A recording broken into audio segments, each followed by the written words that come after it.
வரவேற்று அழைக்கிறேன். ஷாஜி ரொம்ப உயரம். Somebody help. Okay, fine. அது என்ன பேருரைன்னு தெரியல. ஆக்சுவலாக கோணார் உரை தெரியும். பேருரை தாமதமாக வந்ததுக்கு மன்னிப்பு கேட்டுக்கொள்கிறேன். என்னன்னா வந்துட்டு இருந்தேன் ரொம்ப வேகமாக 100 கிலோமீட்டர் வேகத்தில் வந்தேன். ஒரு 6 போலீஸ்காரங்க என் காரை நிறுத்திட்டாங்க. நிறுத்திட்டு நான் சொன்னேன், இப்போ நான் போகும்போது கருணா ஆஃபீஸுக்கு போனோன்னே கருணா சொன்னோன்னே விட்டாங்க. இந்த பக்கம் வரும்போது பவான்னு சொன்ன விடல. ஆக்சுவலாக அவ்வளோ எதிர்ப்பு இருக்கு நினைக்கிறேன் பவாவுக்கு. அப்புறம் நிறுத்திட்டு நான் என் நண்பர்கள் எல்லாமே ஒரு குழந்தை போல இருக்க நண்பர்கள், அதுக்கு என்னுடைய மகன் உள்ள உட்காந்துருக்காங்க. ஸோ போலீஸ்காரங்க அதெல்லாம் பார்த்துட்டு டிக்கியை ஓப்பன் பண்ணினாங்க. சரி டிக்கியை ஓப்பன் பண்ணி பார்த்தா 2 கத்தி ஒரு அருவா இருந்துச்சு உள்ள. ஆக்சுவலாக இது எப்படின்னு கேட்டிங்கன்னா, ஒரு மாதத்துக்கு முந்தைய மசனங்குடி போயிருக்கும்போது நான் சின்ன வயசுலேருந்து ஏதாவது ஒரு கட்டையை வெட்டிக்கிட்டே இருப்பேன். ஒரு கத்தி எப்பயுமே கூட இருக்கும். என்னுடைய முதல் சினிமா கற்றுக்கிறது கத்தியில் ஒரு பம்பரம் செஞ்சு தான் கற்றுக்கிட்டேன். எனக்கு ஏதாவது ஒரு சின்ன பொருள் அழகாக இருந்தால் பிடிக்கும். ஒரு மரம் ஒரு கல் அழகாக இருந்தால் பிடிக்கும். ஸோ அந்த ஒரு கத்தியை பார்த்தேன், கத்தி வாங்கிட்டேன். அங்கே ஒரு கொள்ளர் இருந்தார். அவர் கத்தி செஞ்சுட்டு இருக்கும்போது அவர் கத்தியை பார்த்துட்டு எனக்கு ரொம்ப மனசு இதுவாயிடுச்சு. அவர் காலெல்லாம் விரிச்சுக்கிட்டு பேண்ட்டை போட்டுக்கிட்டு கொள்ளர் பேண்ட்டை போட்டுக்கிட்டு கத்தி செய்கிறார். அதெல்லாம் பார்த்துட்டு அவர் 4-5 கத்தி வாங்கி, அதான் 2 கத்தி ஒரு அருவா வாங்கி உள்ளே போட்டேன். அது ஒரு 3 மாதத்துக்கு முந்தி. அது அப்படியே துரு பிடிச்சி உள்ள டிக்கியில் கிடக்குது. உடனே அந்த போலீஸ்காரை எடுத்துட்டு சொல்கிறாரு, சார் வெப்பன்ஸ் உள்ளே இருக்குது சார்.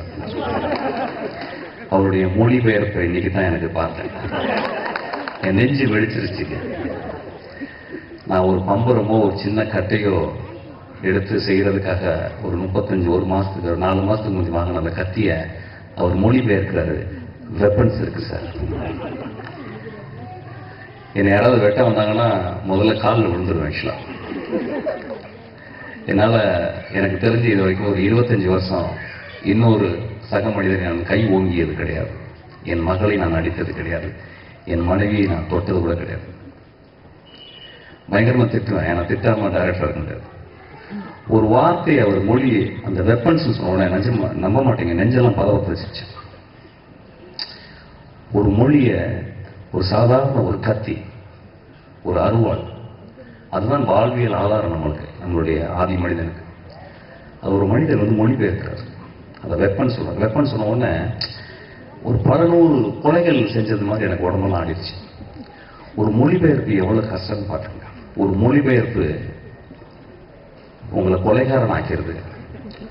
ஒரு மொழிபெயர்ப்பு உங்களை தாயாக்கிறது. நான் என்னுடைய 14 வயசுல நான் முதல் படித்த புத்தகம் புத்தியிருப்பு, டால்ஸ்டாயினுடைய புத்தியிருப்பு. சோமசுந்தரனுடைய டிரான்ஸ்லேஷன் தமிழில் இருந்துச்சு. நான் படிக்கல.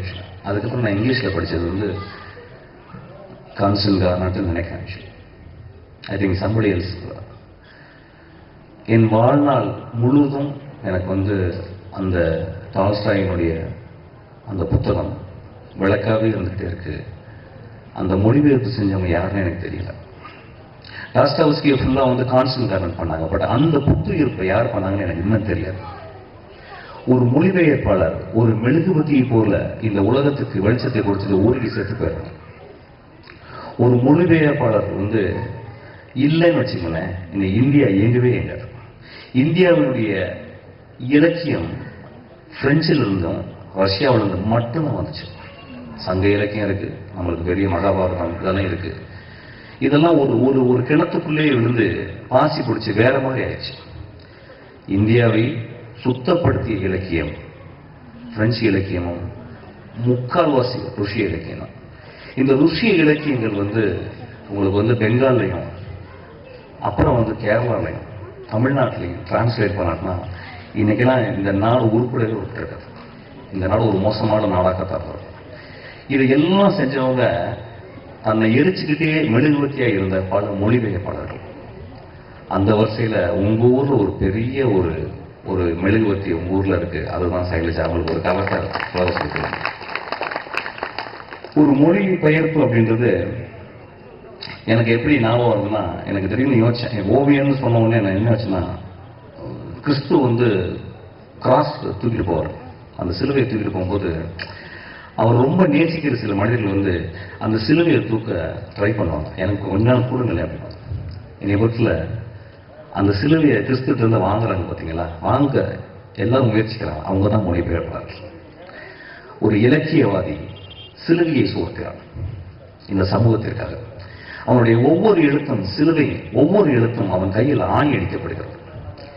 அவன் தன்னை முழுவதுமாக தன்னை அர்ப்பணித்துக் கொண்டு தான் யோசித்ததையும் தான் பார்த்ததையும் தான் படித்ததையும் தான் சிந்தித்ததையும் தான் ரசித்ததையும் அப்படியே ஒவ்வொரு எழுத்தையும் அந்த பேரால தன்னுடைய இதயத்திலிருந்து அப்படியே உருக்கி ரத்தத்தால எழுதான். அதை எழுந்து நல்லா யோசிச்சு பாருங்க. ரஷ்யாவில் வந்து டால்ஸ்டாய் எழுதுறாரு, டாஸ்டாவ்ஸ்கி எழுதுறாரு. அதை வந்து அண்ணா கரீனா வந்து டால்ஸ்டாய் படிச்சுட்டு வந்து ஓல்கா நதி ஓரம் அப்படியே படிச்சுக்கிட்டே இருப்பார். அந்த புத்தகத்தை எடுத்துக்கிட்டு அண்ணா கரீனாவோட யார் இதை எழுதியவனோ இவன் மிகச்சிறந்த ஞானி, யார் இவன் எழுதியவனோ இவன் மிகச்சிறந்த ஞானின்னு ஓல்கா ஒரு ஓரம் ஓடுறான். எங்க ரஷ்யாவில் டால்ஸ்டாய் இருந்தது டாஸ்டாவ்ஸ்கி புரிஞ்சுங்க. ஏன்னா ரஷ்யாவை எழுதி தொலைச்சிட்டாங்க. நம்மளுக்கு எப்படிங்க தெரியும்? ஒரு டால்ஸ்டாயும் ஒரு டாஸ்டாவ்ஸ்கியும் இல்லைன்னா நம்ம லைஃப் எவ்வளவு இருட்டாயிரும். ஸோ ஒரு மொழிபெயர்ப்பாளர்கள் இல்லைன்னா நம்ம எவ்வளவு கஷ்டப்பட்டோம். நம்மளாம் ஒரு அனாதையாயிருக்கும். நம்மளாம் டால்ஸ்டாயும் டாஸ்டாவ்ஸ்கியும் இல்லாத அனாதைகளாயிருக்கும்.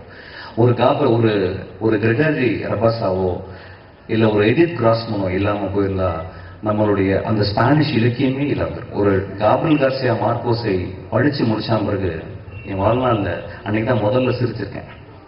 எப்படி சிரிச்சிருக்கேன்னா, நான் வந்து of love and other demons படிச்சுக்கிட்டே இருக்கும்போது சேரில் உட்காரும்போது கீழே உருண்டு சிரிச்சிருக்கேன். கீழே உளுந்து இந்த கை அடிபட்டு ஃப்ராக்சர் லெவலில் போய் சிரிச்சிருக்கேன். அப்போ அந்த மொழிபெயர்ப்பாளர்கள் எனக்கு தெரியல. எனக்கு காப்ரியல் கார்சியா மார்க்கோஸ் மட்டும்தான் தெரிஞ்சிருக்கு. அப்போ அந்த மொழிபெயர்ப்பாளர் எங்கே அப்படின்னா, அப்படியே இந்த பாருங்க ஒரு சுதந்திர தியாகி மாதிரி பின்னால காந்தி மட்டும் தான் பேர் வாங்கல, நிறைய தியாகிங்க பேர் வாங்கல. அந்த மாதிரி தியாகிகள் தான் இந்த மொழிபெயர்ப்பாளர். ஒரு மொழிபெயர்ப்பு வார்த்தையை ரொம்ப அழகா இருக்கு. மொழியை பெயர்த்து எடுத்த அந்த அது கொஞ்சம் கூட வந்து அதை வந்து மாறிடாம, கொஞ்சம் கூட ஒரு சின்ன ஒரு உருமாறிடாம அதை கொண்டாந்து கொடுக்குறாங்க. எவ்வளவு கஷ்டம்.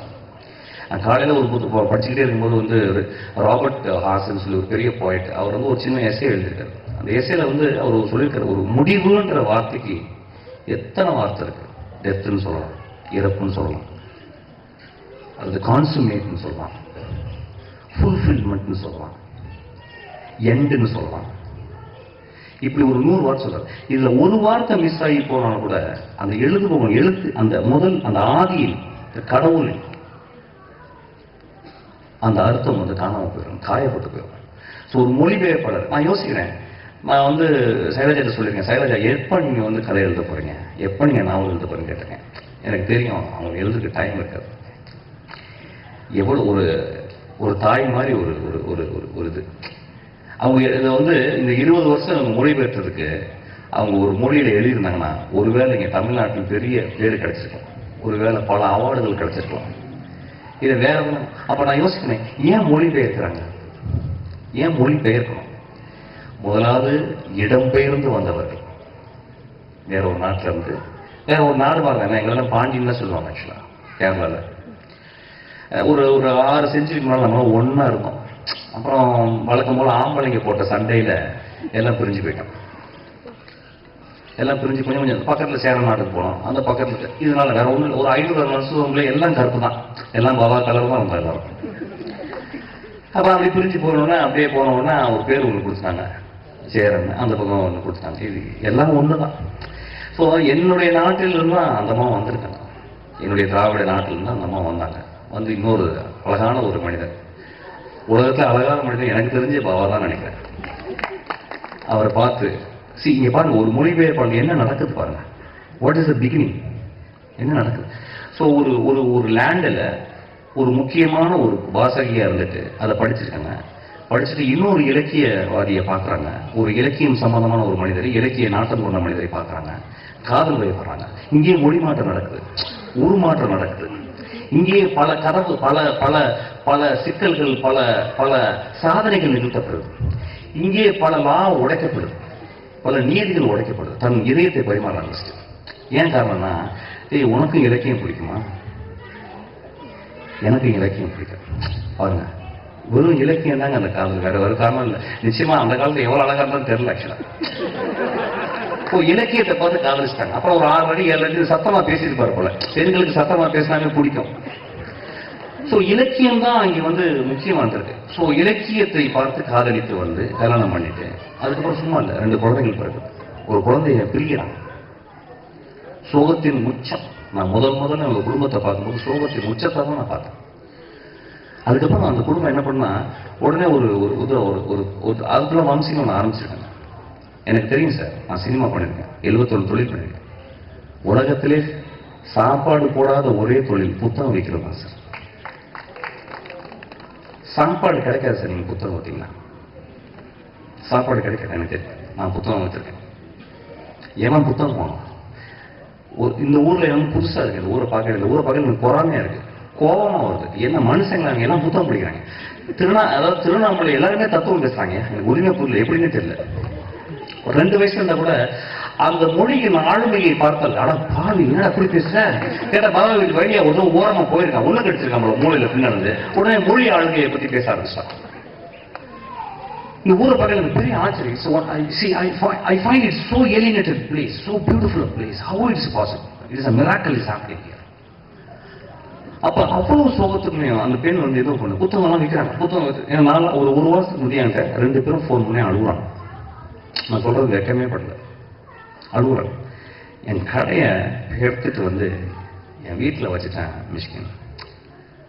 அப்ப நான் சொல்றேன், யோ இலக்கியவாதன்ல இந்த சிலுவையை தூக்கு. எல்லாருக்கும் சிலுவையை தூக்குறதுக்கு கிடைக்காதுங்க வாய்ப்பு, கிரைஸ்டுக்கு மட்டும்தான் கிடைக்கும். அந்த மாதிரி ஒரு இலக்கியவாதி மட்டும்தான் சோக பயப்படுவான். இலக்கியவாதி மட்டும்தான் சோகத்தை உண்மையா உணர முடியும். எல்லாருமே சோகம். கூவம் பக்கத்துல எல்லாருமே தான் இருக்கிறோம். கூவம் வாசனை அடிக்குதான் என்ன மெட்ராஸ்காரங்களுக்கு. நீங்க திருவண்ணாமலையில இருந்து வந்தோம்னா எப்படி அந்த மெட்ராஸ்ல ஊருக்குள்ள இருக்காங்க இப்படி கூவ நாத்துல அடிக்குதுன்னு? ஏன்னா நாங்க அங்கேயே இருக்கிறோம். எங்களுக்கு சென்சிபிலிட்டியே போயிடுச்சு. ஒரு சென்சிபிலிட்டி, ஒரு சஃபரிங் நீங்க முழுசையா அனுபவிக்கிறதுக்கு நீங்க இலக்கியம் படிக்கணும், இலக்கியவாதியாக இருக்கும். ஸோ எனக்கு அந்த மனிதரும் அந்த மனுஷன் எனக்கு ஃபோன் பண்ணி பேசணும். எங்க வீட்டை ஒன்றும் கவலைப்படாதீங்க, என்ன பார்க்க போகுது, என்ன ஆக போகுது, அங்கே வீட்டில் வைங்க புத்தகம். இன்னைக்கு வீட்டில் பார்த்தா எப்படி இருக்கு மிஷின் அப்படி கேட்டார். நான் சொன்னேன், இது புத்தக கடை மாதிரி இல்லை, புத்தக வீடு மாதிரி இருக்கு. ஸோ இந்த குடும்பத்தை பார்க்க ஒரு டிரான்ஸ்லேட்டருடைய motivation of life, why she wants to translate. அப்பயும் பார்க்குற டைம் நான் ஏதாவது ஒரு 4 சிறுகதை நினைச்சா முக்குனா ஒரு புக்கை போட்டுருவாரு சார். நான் சும்மா ஒரு கவிதை நைட்டில் 3 நாள் தண்ணியை போட்டு எழுதி கொடுத்தேன், உடனே போட்டார் புக் ஆக்சுவலி. ஸோ சைலஜா நினைச்சாங்கன்னா ஒரு 20 நாள் நினைச்சிட்டு அவங்களுடைய அனுபவத்தை மட்டும், அதாவது பவாவை காதலிச்சதை மட்டும் ஒரு 100 பேஜ் இருந்தால் அது புத்தகம் பெருசா வச்சிருங்க, புத்தகமா போட்டுருங்க, வம்சின்னு போட்டுருங்க. ஆனா அந்த பெண் அந்த பாட்டெல்லாம் போக மாட்டேன். பார்த்தா என்னமோ அவங்களோட தள்ளுது. என்ன தள்ளுனா, என் ஓரத்துல நான் வாழ்ந்த என்னுடைய கரையிலே, என்னுடைய வீட்டின் அருகிலே, என் வீட்டை சுற்றி, என் தெருவிலே இலக்கியம் போட்டி கிடக்கு. நான் அதை எனக்கு மட்டும்தான் முடியும். நான் தான் நல்ல புல்லாங்குழல், அங்கே நல்ல அருமையான ஒரு காத்தடிக்குது. இங்கே நான் அதை ஊதி என் வழியா வந்துச்சுன்னா ஒரு பெரிய இசையா வந்துருமே அப்படின்னு சொல்லிட்டு அந்த புல்லாங்குழல் அந்த அங்கே கேரளக்கரை இருக்கு அந்த அருமையான அந்த சுவாசத்தை எடுத்து தனக்குள்ள உள்ள போட்டுக்கிட்டு அவ்வளவு ஓட்டைகள், அவ்வளவு சோகங்கள் இருக்கு அந்த புல்லாங்குழத்துல. அதெல்லாம் கூட தாண்டி உள்ள வெளியே இலக்கியமா வெளியே தள்ளுது. ஐம் செல்லிங், தயவு செய்து எந்திரிச்சு அந்த மாதிரி கைதட்டுங்க ப்ளீஸ். இல்லைங்க,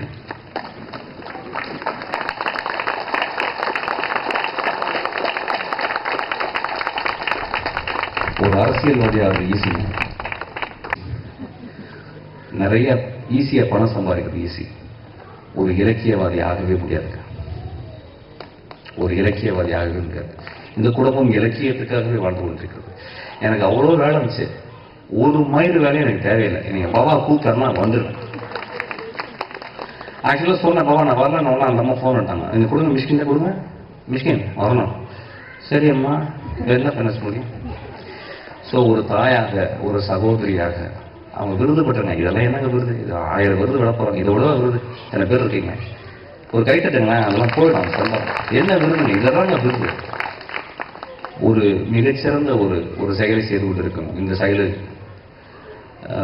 நான் இளையராஜா சொல்லுவேன், அதாவது எனக்கு வந்து ஒரு 20 வருஷம் எக்ஸ்ட்ரா எனக்கு கிடைச்சிச்சுன்னா கடவுள்கிட்ட போயிட்டு வேணாம் கடவுளை தயவுசெய்து அந்த ஆள் கொடுத்துரு, இன்னும் ஒரு 100 வயசு இருக்குன்னு சொல்லிட்டு அது ஒரு 10 வருஷத்தை பிடிங்கி நான் சைலஜா கொடுத்துருவேன். நிறைய மொழி இருக்கட்டும், அவங்க ரொம்ப நல்லா இருக்கட்டும், சந்தோஷமா இருக்கட்டும். சைடு கவலைப்படாதீங்க, நான் நிறைய சம்பாதிக்கிறேன், உங்களுக்கு எல்லாம் கொடுத்துக்கிட்டே இருப்பேன், நீங்கள் மொழி பெயர்த்துக்கிட்டே இருங்க.